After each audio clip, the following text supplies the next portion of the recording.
depois dessa filosofia aí do velho Pedro aí, né? O Pedro Barreto, um homem, um filósofo, um pensador, né? Eu quero retornar, GB, aos tempos em que você era gerente da Johnson Johnson e sua equipe e tal, e começou a fazer um trabalho com a Super Revista. Eu sei que a Johnson às vezes tinha aquela coisa, mas você sempre dava um jeitinho para poder, você e Yolanda, que hoje trabalha com o Lobo, sempre ia lá, você dava sempre um jeito. E aí, nesse tempo todo aí, como é que você viu a evolução do trabalho seu, né? Você que agora é um representante e tal, desde o tempo que foi gerente, promotor da Johnson e tal. Fala um pouquinho desse. Pois é, Bené. Primeiro, é muito bom estar aqui com essa mesa seleta de amigos, né? Meu padrinho aqui presente, de estar num grande grupo, que é o Grupo G21, meu amigo Norberto Araújo, né? Isso para mim é uma honra muito grande, tá? A passagem de vendas na Johnson foram 25 anos.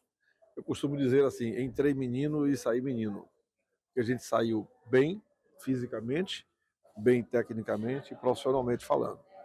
Tem um cara ali da frente, chamado Leninho, quando eu entrei no grupo, em algum momento ele me chamou e disse, cara, você já está com 15 anos de Johnson, está na hora de partir para ser representante comercial. 10 anos depois que eu vim para cá. Se eu ouço um pouquinho antes, ele já tinha vindo para representante há mais tempo. Mas tem sempre o melhor momento. Na passagem de Johnson teve muitas histórias, né? Histórias de lançamento de produtos, história do crescimento pessoal e profissional. Antes foram 2 anos de Olivetti do Brasil, não era o foco do varejo, né? Mas lá foi uma grande escola para mim, assim como foi a Johnson Johnson. Ele era amigo íntimo do Thiago. Era, né? Olha, eu vou te contar algumas passagens. Eu tenho também uma referência. Eu vou te contar algumas passagens. É um prazer ter sido amigo. Não, com certeza. Deus o tenha. Algumas passagens, viu, Lenil? Porreta do nosso amigo Jaime, né? Uma delas foi quando eu fui substituir a Abel, né? Eu era vendedor que vendia para bolsas, paradeira, etc, e fui para o lugar de Abel. Jaime me deu um mês todo de retranca, não me atendeu de jeito nenhum. Eu ia lá, ele marcava para sexta, ia lá, marcava para sexta. E a última sexta que ele marcou foi a sexta do carnaval. Sexta-feira de carnaval ele marcou lá. Quando ele mandou me chamar, era 8 horas da noite, o carnaval pegando fogo na Avenida 7.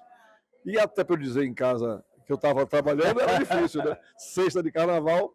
Quando ele entrou, ele disse assim, não vou lhe atender hoje não, vem aqui amanhã de tarde, vem trabalhar. Eu disse, amanhã, sábado de carnaval? Eu disse, ok, eu venho. Você é maluco? Pegou-lhe um tapão aqui no meu peito. E sentamos e saí do escritório dele quase 10h30 da noite, com o maior pedido daquela época da história da Johnson Johnson. Foi muito bom. E aí teve outras passagens, né? Antes dele ir para trabalhar em outro estado, teve uma passagem engraçada, cara. Todo mundo sabe quem era a figura do Romário, né? Que era um promotor da Febo, velho Romário, saía no carnaval, gritando com todo mundo. E Jaime Mendonça dizia em alto e bom tom de voz que ele era diretor de marketing da Febo, né? Isso para provocar Johnson, né? Era a provocação que ele fazia porque ele queria comprar mais Johnson em melhor condição. E aí a Febo ele era o diretor, então ele que tinha o lançamento, ele lançava e vendia. Tinha o lançamento, lançava e vendia. Tá aí um dia de sábado, na loja 528, fui fazer compras, tô vendo o Romário entrar. 500 foi no tempo de bom preço. 28, verdade. Eu entro lá fazer supermercado, aquelas filas gigantescas, naquela época era assim, eu vejo o Romário entrar. Essa história é muito bacana, né? Com mais de 20 homens do lado dele, tudo freelance. Aí eu digo, o que está acontecendo?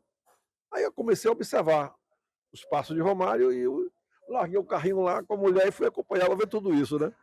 Pois é, cada um pegava 6 produtos que era o lançamento e saía botando nos carrinhos do supermercado. Aquele Romário era uma figura. Aqueles carrinhos lotados, a mulher nem estava vendo que alguém passou lá e jogou um produto. Né? É uma história gigante, né? Interessantíssimo. Muito boa. Gigante, né? Aí, quando eu vi tudo isso, eu chamei ele e disse, Gordinho, vem cá. Que história é essa que eu tô vendo? Ele, você não viu nada pra cá, você não viu nada. Se eu vi, cara, eu vou falar pro seu diretor de marca. Não, rapaz, não quero. Não deu outro. Chamei o Oswaldo, que era o vendedor na época. Oswaldo, desse jeito eu vou ser diretor de marketing também da Fêmea. Meu irmão, tá um dia eu e o Oswaldo lá no Paz Mendonça, no escritório de Jaime. Oswaldinho, hoje eu vou dizer para Jaime porque ele é diretor de marketing. E contei para Jaime. Rapaz, sabe aquele tapa que Jaime dava na mesa que os papéis subiam todo? Pois é, e foi uma confusão retada. E aí ele começou, a partir daí, a acreditar e confiar em mim e monitorar os trabalhos de lançamento da feira. Essa foi uma história bacana. A outra teve de Johnson, ele brigou para tirar, por exemplo, o Modest de mercado, né? Por quê? Porque ele queria uma condição diferenciada, a mais do que ele tinha, e não foi concedido. Buf, tirou, Ricardinho tinha saído da Johnson, ele pegou ela e trabalhou para fazer a marca ela no mercado, e fez. O mérito todo do absolvente ela foi de Jaime Paz Mendonça, em detrimento dessa briga, né? Que também teve uma outra no mercado muito grande, que não da minha, mas eu acompanhei de perto, que foi a briga com a Campari, né? Ele brigou com a Campari E depois, quando eu fui ser representante, ele voltou a e aí ele botou a Dactari no momento. Né? Ali foi outra história. Você tinha que beber Dactari. Foi aí que a Campari existiu até falar que exigiu que todo restaurante pedia que quando um cliente pedisse um Campari, o garçom tinha que vir com uma garrafa né, para mostrar que era, Campari. E aí que voltou a funcionar e todo mundo vê que ali era o Campari. Aí, para finalizar um pouco dessas histórias de Jaime, ele brigou mais uma vez com a Johnson por causa de sandal. Ele queria algo de sandal. E na época, o nosso gerente, o Pochá, ele fez um plano de marketing, o melhor plano de investimento da história, até aquela época, para Jaime Paz Mendonça. E não é que Jaime empombou que queria mais 5% no negócio, e não tinha. Tinha raspado tudo, cara. Aí ele disse, não, eu quero mais 5. Não teve mais 5, não teve, não compro. Não comprou. Setembro, outubro, novembro, aí a empresa disse, bote todo o investimento que eu dei para o Paz Mendonça no mercado de Salvador. A todos os canais, faça o que você quiser. Meu irmão, eu fiz na ilha, ali no Superbox, uma praia, botei uma praia lá dentro com manequim de verdade, sentada na cadeira e promoção de sandal para todo jeito. E seu Jaime soube disso. Na segunda-feira, que viu, não era foto de celular, mas que viu isso, cara, ele partiu para cima de mim feito um doido. Tá vendo aí que eu queria só mais 5% e tal. Não tinha mais 5%, era a verba dele. Eu quero de volta o sandal. A loja lotada de sunblock. Na época. Moral da história, ele teve que devolver o sunblock todo. Foi daí que começou a venda consignada de protetor solar.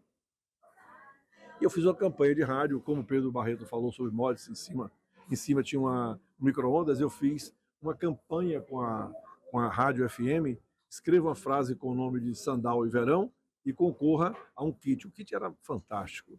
Era uma cesta de sandal com todos os produtos da Johnson, uma cadeira de praia e tal, PPP, e um final de semana em uma praia, no hotel. Cara, aí Jaime ouviu isso na rádio, foi uma loucura, cara. Ele partiu para cima de mim com tudo. Mas são histórias da vida que foram boas. Agora, o Leninho falou uma coisa importante. Ele dizia que vou comprar 1000 caixas e comprava 1000 caixas. Entendeu? E comprava e botava para vender mesmo. Então foram muitas histórias desse tipo, foram muitas histórias de crescimento profissional, de campeonatos de concursos de vendas.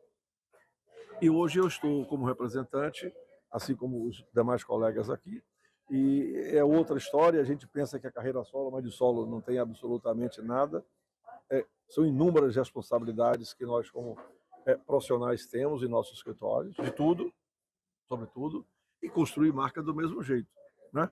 Então, assim, é uma passagem maravilhosa, linda, construir muitos amigos. O Odegar falou muito bem aqui sobre as amizades do passado, e era muito diferente. Foi como surgiu, por exemplo, o grupo do G21, era grupo de amigos que se reuniram, né, naquela época, e que depois tornou-se um grupo hoje que tem amigos, evidentemente, muitos, mas tem um cunho profissional muito forte também lá dentro. Isso é importantíssimo para nós do meio de vendas. Então, assim, Bené, e você faz parte dessa história porque você me deu um apelido chamado GBGB. Foi quando eu recebi o troféu Gente Boa no MED. Foi fantástico aquela noite. E você, quando nosso querido, saudoso Armando Cardoso subiu para falar sobre a minha pessoa, eu escolhi ele para me entregar o troféu na época. E você disse, esse é o GBGB, Geraldo Barreto, gente boa. E aí ficou, até hoje, todo mundo me conheceu no mercado como GB. Você faz parte dessa história. Ah, obrigado, Geraldo.